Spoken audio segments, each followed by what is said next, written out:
Capítulo 12. Tsarskoye Selo, sudeste de Petrogrado, Soviete Socialista, futura URSS. Março 1917, agosto 1917. Em março de 1917, Nicolai II abdicou do trono. Logo após, veio o confinamento em Tsarskoye Selo. As regras eram ruins. A guarda cosaca imperial logo se foi. Eles tinham ficado sem chão, pois os cossacos eram fiéis o suficiente para defender o czar até a morte. E não queriam remover da roupa as insígnias reais, muito menos acatar a ordem de partir. Alguns até choraram por isso. Como pode haver uma Rússia sem o czar? Mas, sim, dispensados os cossacos, foi-se também a guarda imperial, todos infelizes e sem acreditar que estavam realmente trilhando um caminho sem volta. Depois disso, todas as entradas do palácio foram lacradas. Em seguida, o general Kornilov, que nomeara o coronel Kobylinski como chefe da guarnição militar no palácio, anunciou à família, antes mesmo que Nicolai voltasse do Stavka, que eles estavam presos. Não podiam sair, ver qualquer um de fora ou telefonar. Aos empregados e membros da comitiva real que residiam no palácio, foram dadas 48 horas para sair, caso quisessem. Muita gente tratou de partir. Melhor enfrentar a revolução nas ruas e com a família do que presos no palácio de Alexander. O filho do Dr. Botkin foi um dos que ficou muito indignado com a covardia e estupidez das pessoas e finalizou: que deslealdade abominável. O tutor Gibbs queria voltar a Tsarskoye Selo o quanto antes, pois estivera em Petrogrado na sua folga, quando tudo ocorreu. Mas foi impedido pela nova guarda. Quanto a Pierre Gilliard, precisou encarar uma missão e tanto pela frente. Alex pedira que ele desse a notícia da abdicação de Nick a Alexei. Não foi fácil. As perguntas do adolescente não tinham resposta fácil ou previsível. Sequer tinham resposta diante do fato de que o impensável acontecia. Eu devo ser o czar, então? Indagou Alyosha por fim, aflito com as notícias e perplexo. Não parecia real. Não, você não será o czar, respondeu Gilliard de modo simples, sem conseguir acrescentar que não haveria mais um czar. Mas Alexei depreendeu. A última pergunta do Tsarevich foi a mais desconcertante. Mas se não há o czar, quem irá governar a Rússia? Era um conto fantasioso, uma fábula, uma situação irreal do começo ao fim. Mais cedo que tarde, toda a família Romanov foi abalroada pela realidade. Para as jovens irmãs era difícil compreender aquela ideia, mesmo que fosse real. Porém, quando a família ficou só no palácio pela primeira vez, com algumas das damas, os tutores principais, o Dr. Botkin e alguns empregados leais, a certeza da situação calava fundo. Havia um silêncio sepulcral ao redor de Tsarskoye Selo e a neve caía. Apenas os tiros de canhões eram ouvidos às vezes, entremeados pelas risadas dos soldados desconhecidos que tinham invadido tudo. Isso era estranho e absolutamente terrível. Estar em casa, mas ver circulando por todo lado guardas e soldados que ninguém conhecia. Que Deus nos traga Nick em segurança. Oraram todos juntos com Alex e os filhos. Quando o czar chegou do Stavka, ficaram todos estupefatos ao vê-lo reduzido a Coronel Romanov e destituído de seus trajes habituais. Mas o pior era sua aparência, imensamente pálido, sombras sob os olhos, rugas. Tinha envelhecido 10 anos. As jovens começaram, uma após a outra, a ter febre alta. Logo as lesões despontaram no corpo e caroços enormes surgiam sob a pele, dolorosos. São ínguas, esclareceu o médico. É sarampo. Fora o sarampo em si, Tatiana mal ouvia após uma grave otite infecciosa.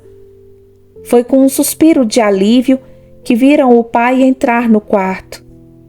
Além dos oficiais com tropas que tinham entrado em sua casa, Nikolai se surpreendeu ao ver como o palácio de Alexander estava todo cercado por sentinelas e como havia guardas até dentro do parque. Mesmo assim, ele ficou profundamente grato por estar em casa. Os problemas começaram logo.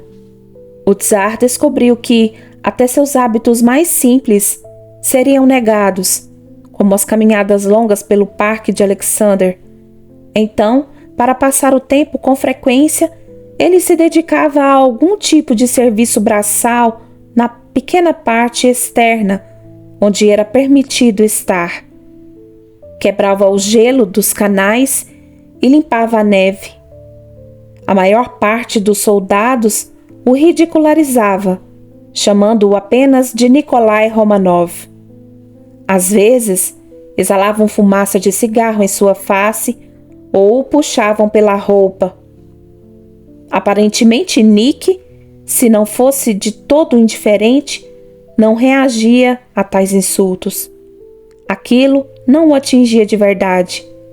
Sua preocupação maior agora era Maria, gravemente enferma pelo sarampo, delirando com 40 graus de febre e pneumonia.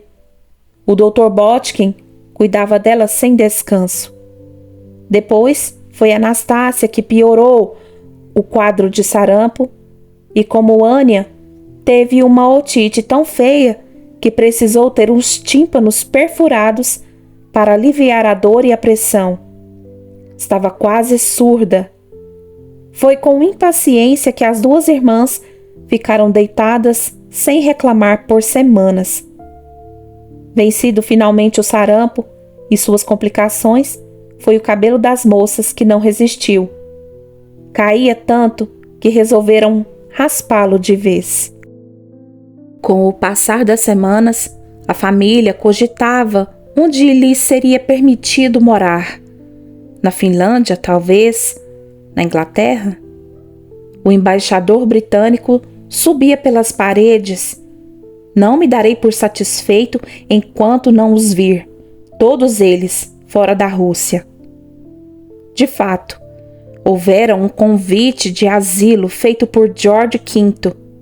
Aparentemente, a coroa inglesa mandaria um cruzador para buscar a família russa e levá-la através das águas cheias de alemães até a Inglaterra. Mas o sarampo das garotas impedira essa viagem. E depois o convite foi desfeito. George V temia por seu governo se abrigasse o czar e sua família. Outros destinos foram cogitados. Apesar disso, o consenso era de que fosse onde fosse, um asilo em outro país seria temporário. Quando pudessem voltar, gostariam de poder viver na Crimeia, em Livádia. A demora em tentar deixar o país foi fatal. Os sovietes de Petrogrado e Moscou, pró-bolcheviques, passaram a se opor veementemente à evacuação dos Romanov, quanto mais compreendiam a grandiosidade da situação. O czar não deveria sair de Tsarskoye Selo, sob hipótese alguma, pois tinha em seu poder todos os documentos relativos à Grande Guerra.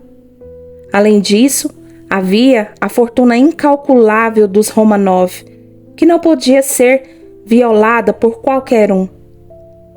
Era preciso saber exatamente o que fazer. O czar poderia conseguir acessar parte de seus tesouros, mesmo do exílio, se contasse com as pessoas certas. Então, Nikolai Romanov deveria esperar sob extrema vigilância e em total isolamento, até que pudesse ser julgado pela nova forma de justiça, a justiça soviética. Os ferroviários de Petrogrado, politizados ao extremo, aderiram com unhas e dentes à prisão do czar e já tinham se incumbido de expedir uma ordem a toda a Rússia. Todas as linhas ferroviárias, todos os chefes de estação e todos os operários das ferrovias tinham o dever de deter qualquer trem em qualquer momento e lugar que porventura levasse os Romanov para fora de Petrogrado. A verdade é que Petrogrado vivenciava um clima pavoroso, com os ânimos tão exaltados que qualquer coisa podia acontecer, e era próxima demais de Tsarskoye Selo. O tempo só começou a melhorar depois de março. Aumentaram as pencas de pessoas que ficavam grudadas nos portões do palácio todos os dias, querendo ver a família e sua desgraça. Alguns guardas recolhiam dinheiro de alguns para arrumar um modo de os pagantes terem melhor vista. Para a surpresa dos guardas e de todos, depararam-se com uma família tranquila e educada entre eles, e educada mesmo com seus carcereiros, os mesmos que, de início, faziam gestos obscenos quando as jovens olhavam pela janela. Mesmo a tristeza notada de vez em quando tinha um quê de dignidade e nobreza que eram intrínsecos, como quando o bote a remo das crianças foi pichado e sujo de excrementos, ou quando a cabra de estimação de Alexei foi morta a tiros. Especialmente o garoto e Anastácia se ressentiram profundamente com a morte dela, também dos veados e dos cisnes.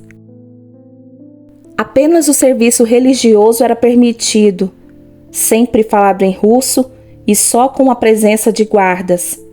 Enquanto nada se definia acerca deles, as garotas se divertiam escrevendo cartas a amigos, pacientes ou membros próximos da escola cosaca, a quem mandavam presentinhos. Infelizmente, Olga caiu doente mais uma vez, quase uma continuação do sarampo, febre de 40 graus e uma grave amidalite infecciosa que a deixou com uma inflamação ao redor do coração. Ela tem febre sempre e seus pés e pernas incham se ela exagera no serviço de casa. Seu sistema imune estava bem desgastado pelo histórico de outras infecções recentes. Alimentação ruim, estresse, depressão. Em paralelo, a imprensa de Petrogrado era implacável e as acusações contra o casal imperial só aumentavam. Além das notícias, difamavam e criavam mentiras sórdidas sobre Nick e Alex.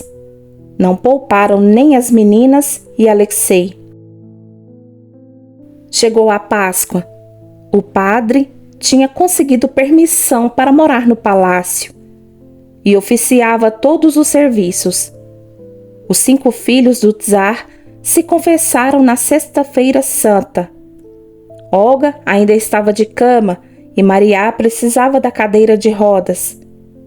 O padre ficou sinceramente impressionado com a brandura e reserva das jovens, além da obediência aos pais. Elas parecem não ter consciência exata da maldade do mundo. A comunhão foi oferecida no sábado e quebraram o jejum. Tudo foi bastante emotivo e, em parte, permeado por um sofrimento latente. Mas o domingo de Páscoa os recebeu cheio de sol e alegria de primavera. Na segunda-feira, Tatiana comentou: "É tão ruim que agora que estamos nos recuperando da saúde, não possamos trabalhar no anexo. É de manhã e não estou fazendo curativos." Ao invés disso, as meninas começaram a serem vistas trabalhando ao ar livre, escavando a terra para plantar uma horta. Também retomaram as aulas. Quando as flores de maio floresceram, perfumavam o ar, entrando pelas janelas abertas. A revolução continuava. Alexander Kerensky, socialista moderado e primeiro-ministro do governo provisório soviético, observava de perto os Romanov. Sabia que o futuro da família dependia da permanência do governo provisório e de seu equilíbrio. Caso contrário, ficariam à mercê dos anarquistas, mas era impossível entrar em acordo com os bolcheviques. Durante o verão, temendo um golpe dos bolcheviques contra o governo provisório, Kerensky ficou preocupado com a família. Foi ao palácio conversar com Nikolai e relatou com certo temor que membros do soviete de Petrogrado poderiam querer invadir o palácio. "Acredito", falou o primeiro-ministro, "que devemos removê-lo e a sua família para algum lugar, um local no interior, longe de quartéis ou fábricas, para sua segurança. Faremos isso o mais breve possível." O czar acenou brevemente com a cabeça. Os olhos não mostravam nada. Ele levou o charuto aos lábios. Então olhou para Kerensky, num misto de perplexidade e aceitação. "Acho que eu nunca enxerguei a real situação do meu país, Kerensky. Os sinais vêm anunciando a catástrofe, e eu não acreditei neles. Nunca pensei que pudéssemos chegar a este ponto. Não posso negar que as coisas estão..." Kerensky não completou a frase.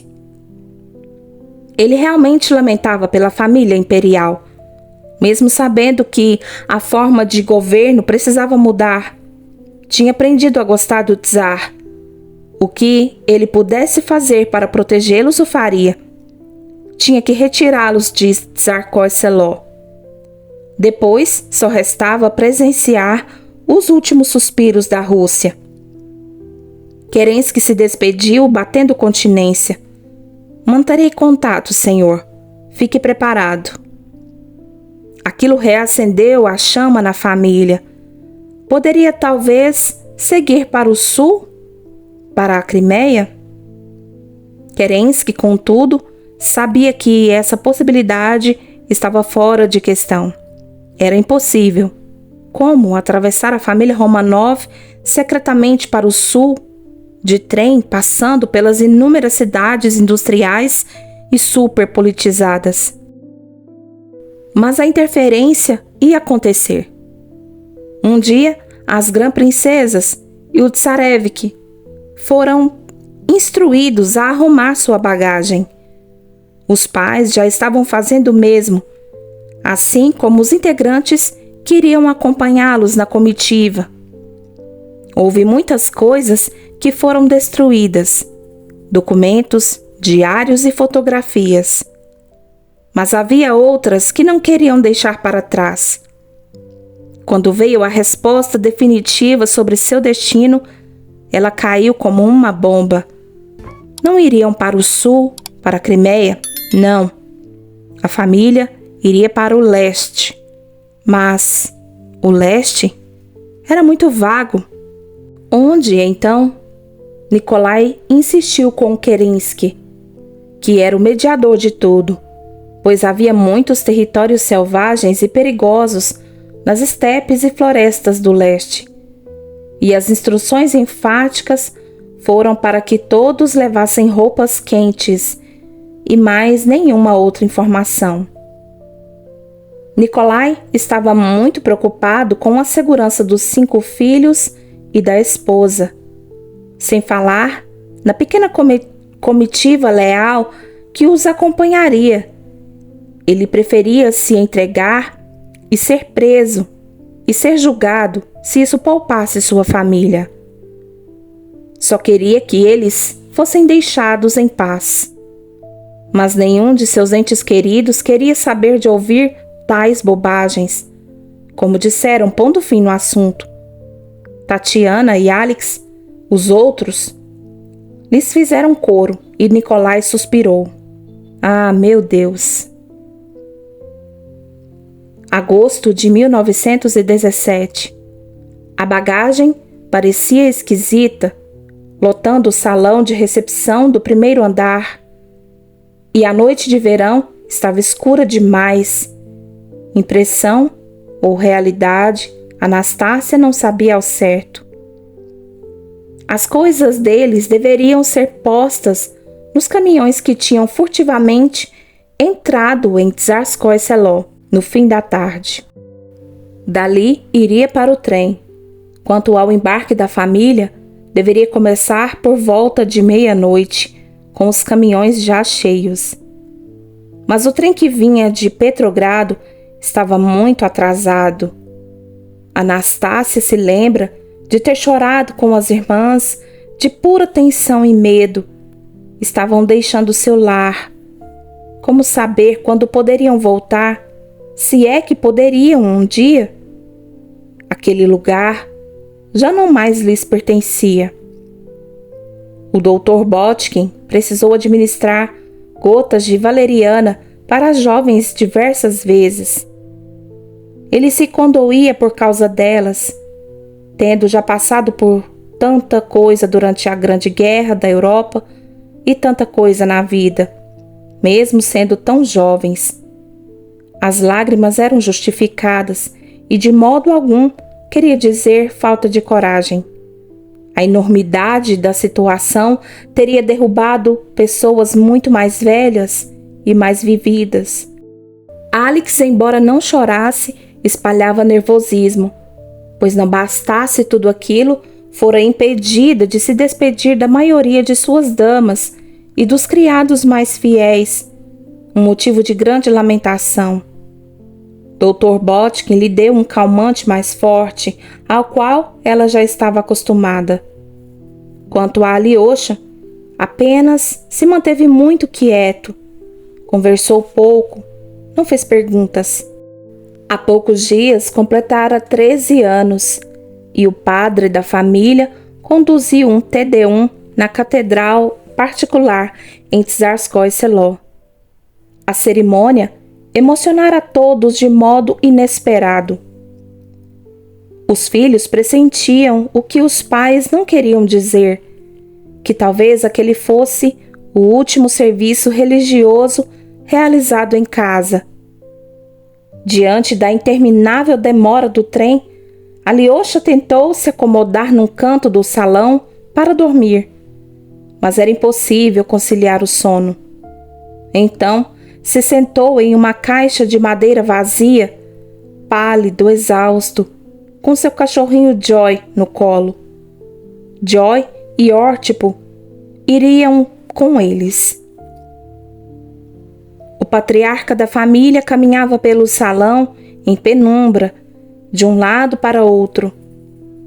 Tranquilo, mas reflexivo, exibia feições impossíveis de decifrar. Trocou uma palavra com o Dr. Botkin, depois com o Gilliard. Quando retomou a caminhada, acendendo um novo cigarro, que sentia um aperto na garganta. Botkin, Gilead, pessoas que vinham expressando gestos da mais pura lealdade. Sidney Gibbs também optara em seguir com a família.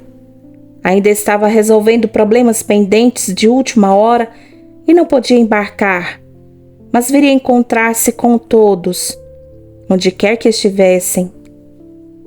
O pequeno cortejo feminino incluía 3 das damas de companhia mais próximas de Alex. Anastácia foi alternando tristeza e raiva ao longo da noite, porque o maldito trem não chegava. Levantou-se e começou a caminhar perto do pai, mas em silêncio. Era já quase dia claro e nada. Estava exaurida naquela altura, todos estavam.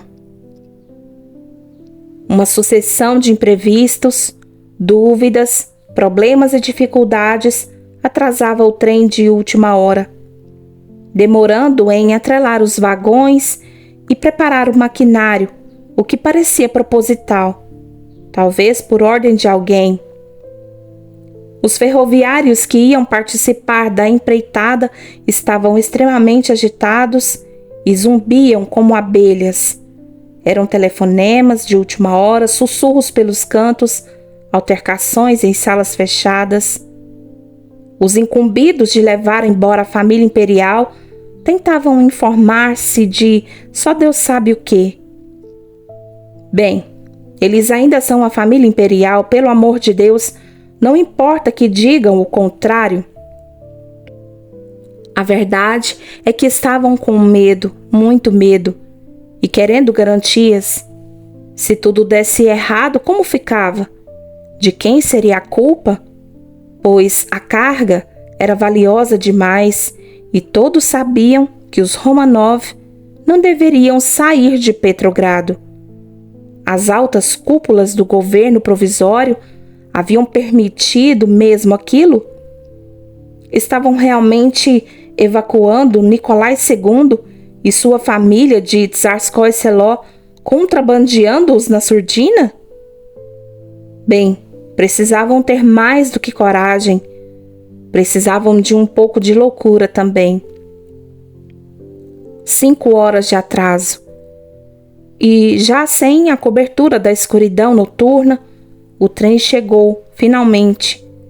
Foi deixado no fundo dos trilhos, o mais distante possível da entrada principal do palácio. Mas não adiantou nada.